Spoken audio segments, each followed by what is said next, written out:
আসসালামু আলাইকুম। রোমন্ডি রান্নাঘর ব্লগে আপনাদের সবাইকে আন্তরিক স্বাগতম। আজ আপনাদের জন্য নিয়ে এসেছি বেকারির মতো নরম তুলতুলে জুসি এবং ভীষণ সুস্বাদু চিকেন বান তৈরির একদম সহজ রেসিপি। এই রেসিপিটি একবার বানালে বারবার বানাতে ইচ্ছে করবে। বাইরে থেকে আর চিকেন বান কিনতে হবে না, খুব সহজ উপায়ে ঘরেই পারফেক্ট চিকেন বান তৈরি করতে পারবেন। এখানে আমি নিয়ে নিচ্ছি ময়দা, আপনারা চাইলে আটাও নিতে পারেন।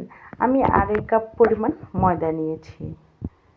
আপনারা যে যেমন বানাবেন সেই অনুযায়ী বানাবেন। তো 2.5 কাপ ময়দার জন্য আমি এখানে দিয়ে দিলাম 1.5 চামচ পরিমাণ ইস্ট অবশ্যই ভালো ব্র্যান্ডের নেবেন। চিনি দিয়ে দিলাম 3 চামচ। আর ভালোভাবে আমি এখানে মেশানোর আগে একটু দিয়ে দিব বেকিং পাউডার। দিয়ে ভালো করে সুন্দর করে হাতের সাহায্যে আগে মেখে নিব। নেওয়ার পরে এখানে আমি দিয়ে দিলাম তেলটা দিয়ে দিচ্ছি 1/3 কাপের 1 কাপ। তো অবশ্যই তেলটা আগে দিয়ে ভালোভাবে মেখে নিতে হবে, দেখতে হবে যে আটাটা হাতে মেখে নিলে এরকমটা হচ্ছে কিনা। তো যখন এরকম হয়ে যাবে তখন দিয়ে দিতে হবে দুধ। তো দুধটা যেন কুসুম থাকে, যে হাতটা দিয়ে সহ্য করা যায়, এরকম কুসুম কুসুম থাকতে হবে। তো আমি অল্প অল্প করে দিয়ে আমি খুব সুন্দরভাবে কিন্তু একটা খুব সুন্দর ডো তৈরি করে নিব। অবশ্যই এই ডোটার মধ্যে কিন্তু অনেকটা মনে একদম পারফেক্টভাবে যে একটা ডোয়ের মধ্যেই থাকবে যেন আপনার বানটা কতটা সুস্বাদু ও মজা হবে। তো আমি বানানোর জন্য কিন্তু ডোটা খুব সুন্দর করে আগে তৈরি করে নিলাম। দেখুন হাতে কিন্তু একটুকু লেগে নাই। তো উপর দিয়ে আমি একটু তেল দিয়ে দিলাম, তাহলে উপরটা সফট থাকবে।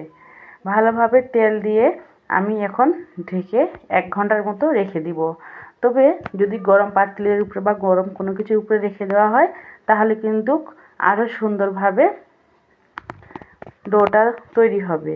এদিকে আমি দিয়ে দিচ্ছি চিকেন নিয়েছি। চিকেনগুলা দেখেই বুঝতে পেরেছেন। চিকেনগুলা দেওয়ার পরে এখানে আমি দিয়েছি আদা রসুন বাটা, তা কাজু বাদাম বাটা, মরিচ গুঁড়ো, লেবুর রস, ধনিয়া জিরা গুঁড়ো, চাট মশলার গুঁড়ো দিয়ে ভালোভাবে আগে মিশিয়ে নিতে হবে।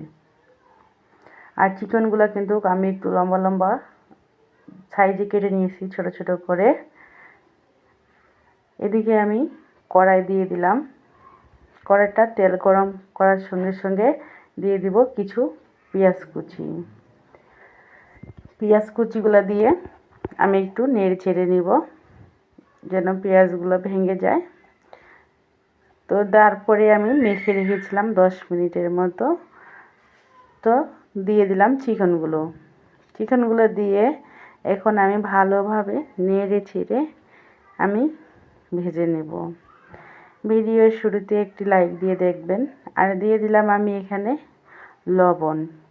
লবণটা পরিমাণ মতো দিতে হবে, বেশি লবণ দেওয়া যাবে না, স্বাদ মতো লবণটা দিতে হবে। দেখুন বন্ধুরা, আমার কিন্তু ভাজা কমপ্লিট হয়ে গেছে। এদিকে তেলের ভিতরে চিকেনগুলো এখন আমি দিয়ে দিলাম কাঁচামরিচ কুচি ও রসুন কুচি। রসুনটা আপনারা স্কিপ করতে পারেন, কিন্তু আমার কাছে ভালো লাগে বিধায় আমি দিয়ে দিলাম। আর ঝালটা আপনারা যে যেমন খেতে পছন্দ করেন সেই অনুযায়ী ঝালটা ব্যবহার করতে পারেন। তো এখন আমি দিয়ে দিব ময়দা। 1 চামচ পরিমাণের ময়দা দিয়ে দিলাম। ময়দাটা দিয়ে আমি তেলের সঙ্গে আবারও ভেজে নেব, যেন আটার যে ময়দার যে একটু গন্ধ থাকে সেটা যেন না থাকে। তারপরে আমি দুধ দিয়ে দিব, গরম করা দুধ সেই দুধটা দিয়ে আমি ভালোভাবে চিকেনটা মিশিয়ে নেব। দুধটা দেওয়ার পরে কিন্তু দেখুন চিকেনটা কতটা সুন্দর একদম সাদা সাদা হয়ে গেছে, কারণ এখানে ময়দাও দেওয়া ছিল। আপনারা কিন্তু এইরকমভাবে একবার হলেও ট্রাই করবেন, দেখবেন যে কতটা মজার ও কতটা লোভনীয় হয়। এখন আমি দিয়ে দিলাম টমেটো সস দিয়ে এখন আমি এখানে দিয়ে দিলাম সয়া সস দিয়ে খুব সুন্দর করে ভালোভাবে মিশিয়ে নেব। খুব সুন্দর করে কিন্তু আমি সসের সঙ্গে টমেটো সস ও সয়া সস দিয়েছি। দেওয়ার পরে খুব সুন্দরভাবে মিশিয়ে নিয়েছি। আর ভালোভাবে কিন্তু মিশিয়ে অনবরত নেড়ে চেড়ে দিতে হবে, না হলে নিচে লেগে যাবে। আর এরকম একটা যদি ভেতরের পুর ভরা থাকে চিকেন বানে, তাহলে তো খেতে আরও জুসি ও ইয়ামি হবে, এটা তো নিশ্চিত। তাই আপনারা একবার হলেও এভাবে অবশ্যই ট্রাই করবেন। আর প্রিয়জনদের, আত্মীয় স্বজন সকলকে অবশ্যই দিতে পারবেন। এই চিকেন বানটা সকালের নাস্তা কিংবা বিকালের নাস্তা বা বাচ্চাদের টিফিন দেওয়ার জন্য কিন্তু খুব সুন্দর হবে। তো দেখুন আটাটা কতটা ফুলে উঠেছিল। এখন আমি হাতের সাথে ঠেসে ঠেসে আটাটা থেকে আমি বাতাস বের করে নিলাম, নিয়ে ভালোভাবে আরেকটু মুথে নিলাম। এখন আমি আটাটা উঠিয়ে নিব, নিয়ে কয়েক ভাগ করে নিব, যেন আমি যে কয়েকটা বানাবো চিকেন বান সেই অনুযায়ী আমি টুকরো টুকরো করে একটা চাকুর সাহায্যে কেটে নিব। তো আশা করি আপনারা বুঝতে পেরেছেন আমি যেভাবে বললাম। আপনারা অবশ্যই এইভাবে ট্রাই করবেন, তাহলে বুঝতে পারবেন যে আসলে খুব সহজেই এতটা লোভনীয়, এতটা মজাদার চিকেন বান বাসাতেই আমরা বানিয়ে খেতে পারবো, রেস্টুরেন্টে আর যে কিনে খেতে হবে না। তো দেখুন আমি কিন্তু খুব সহজেই বল আকারে করে নিচ্ছি। এই বলগুলো আমি এখন একে একে ডিশে উঠিয়ে নেব। সবগুলো উঠিয়ে নিয়ে একটা আমি আগে চিকেনের পুর ভরে নিব। তো এইভাবে গোল করে হাতের সাহায্যে এরকম টেনে টেনে দিতে হবে আগে। দেওয়ার পরে আমি কিন্তু একটা রাউন্ডের মতো করে নিব, যেন চিকেন পুরটা মাঝখানে দিয়ে সাইড দিয়ে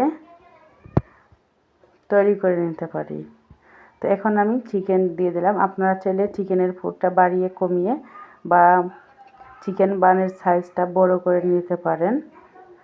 আমি আমার মতো অনুযায়ী করে নিচ্ছি, আপনারা আপনাদের স্বাদ মতো মানে চিকেনটা বড় ছোট করে করিয়ে নিতে পারবেন।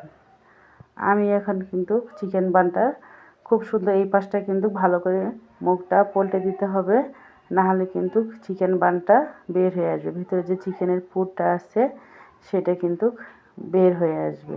আর হাতে লেগে গেলে একটু তেল দিয়ে দিবেন, দেখবেন যে আর লাগবে না। তো দেখুন আমি কিন্তু খুব সহজেই চারপাশটাই খুব সুন্দরভাবে একটা চিকেন বান তৈরি করে নিলাম। আরেকটি ডো নিয়ে নিলাম আপনাদের দেখার সাথে, যেন বুঝতে পারেন আমি কিভাবে খুব সহজেই চিকেন বানগুলা তৈরি করতেছি। তো দেখুন আমি খুব সহজে কিন্তু চিকেন বানগুলা কিভাবে রাউন্ড একটা শেপ করে নিলাম। নেওয়ার পরে এই যে মাঝখানে খমিরটা দিয়ে দিব।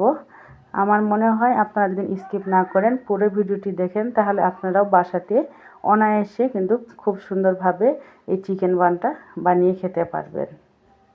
তো দেখুন আমি কিন্তু খুব সহজেই এরকম করে আমি চিকেন বানগুলো কিন্তু তৈরি করে নিচ্ছি। তো দেখুন একে একে আমি কিন্তু কয়েকটি চিকেন বান বানিয়ে নিয়েছি, আপনাদেরকে দেখিয়েছি। স্টেপ বাই স্টেপ ফলো করলে আপনারাও বানিয়ে আত্মীয় স্বজন কিংবা বাচ্চাদের দিয়ে হ্যাপি রাখতে পারবেন। দেখুন খুব সুন্দরভাবে কত সুন্দর একটা গোল আকারের শেপ হয়ে গেছে। ঠিক এরকম করে কিন্তু গোল আকারে শেপ দিয়ে নিতে হবে। এখানে কিন্তু আমি ঘি ব্রাশ করে নিয়েছি, আপনারা চাইলে বাটারও ব্রাশ করে নিতে পারেন। তো অবশ্যই একটু ফাঁকা রাখতে হবে, যদি ফাঁকা না রাখেন তাহলে কিন্তু পরবর্তীতে যখন বানগুলা ফুলে যাবে তখন কিন্তু একটার সঙ্গে একটা লেগে যাবে। আমি কিন্তু চিকেনটা এভাবে দেওয়ার পরে আরও 5 মিনিটের মতো রেস্টে রেখে দিয়েছিলাম। এখন আমি উপর দিয়ে ডিমের যে হলুদ অংশটা থাকে ওটা নিয়েছি, সাদা অংশটা নিইনি। সেই ডিমের হলুদ অংশটা আমি উপরে দিয়ে একটু একটু করে ব্রাশ করে দিচ্ছি। তো অবশ্যই এটা দিবেন, না হলে উপরে যে একটা সুন্দর একটা ব্রাউন কালার আসে, না হলে কিন্তু ওই ব্রাউন কালারটা আসবে না। এটা দিলে তাহলে উপরের যে ব্রাউন কালার ওটা খুবই সুন্দর দেখায়। তো এটা অবশ্যই ডিমের এই দেওয়ার চেষ্টা করবেন। আর আমি দিয়ে দিচ্ছি উপর দিয়ে খুব সুন্দর দেখার জন্য সাদা তিল। সাদা তিল আমরা সবাই চিনি, তো অবশ্যই সাদা তিলটা দেওয়ার চেষ্টা করবেন, তাহলে দেখতে খুবই সুন্দর লাগবে। তো এদিকে আমি একটা প্যান চড়াই দিয়েছি, দেওয়ার পর এখানে দিয়ে দিলাম আমি দুটো খাতার পাতা, স্ট্যান্ডার থাকলে স্ট্যান্ডার দিয়ে দিবেন। স্ট্যান্ডারটা খুঁজে পাচ্ছি না, তাই আমি একটা ঢাকন দিয়ে দিয়েছি। দেওয়ার পরে আমি কিন্তু উপর দিয়ে একটা স্টিলের আমি কিন্তু শীষের একটা ঢাকন দিয়ে দিয়েছি। অবশ্যই এখানে কাঁচের ঢাকন দেওয়া যাবে না, স্টিলের বা শীষের ঢাকন দিবেন। আর খাতার পাতাটা দিয়ে অবশ্যই দেওয়ার চেষ্টা করবেন, তাহলে কিন্তু খুব সুন্দর একটা কালার আসবে। তো দেখুন ফাইনালি কিন্তু হয়ে গেছে মাশাআল্লাহ। দেখতে যেমন লোভনীয়, খেতেও হয়েছিল অনেক লোভনীয় মাশাআল্লাহ। মানে এতটা মজার হয়েছিল কি বলবো, অবশ্যই ট্রাই করবেন। আলহামদুলিল্লাহ, আমাদের নরম তুলতুলে এবং সুস্বাদু চিকেন বার্ন তৈরি হয়ে গেছে। রেসিপিটা যদি আপনাদের ভালো লেগে থাকে তাহলে ভিডিওটি একটি লাইক দিন, কমেন্ট করে জানিয়ে দিন আপনাদের কেমন লেগেছে। আর এমন আরও নতুন নতুন সহজ রেসিপি পেতে রমণী রান্নাঘর ব্লগ চ্যানেলটি সাবস্ক্রাইব করে পাশে থাকা বেল আইকনটি অন করে রাখুন, যাতে নতুন ভিডিও আপলোড হলেই সবার আগে দেখতে পারেন। আশা করব আজকের এইরকম রেসিপি অনেক ভালো লেগেছে। যদি আরও কোনো অন্যরকম রেসিপি পেতে চান অবশ্যই আমাকে কমেন্টে জানাতে পারেন। দেখুন বন্ধুরা, খুব সুন্দর হয়েছে। আশা করব আপনারাও আজই এরকম একটা রেসিপি তৈরি করবেন। মাশাআল্লাহ, এতটা লোভনীয় আমি নিজেও বুঝতে পারিনি যে আসলে এতটা লোভনীয় হবে। আজকের মতো এখানেই। Thanks for watching. আল্লাহ হাফিজ। আসসালামু আলাইকুম।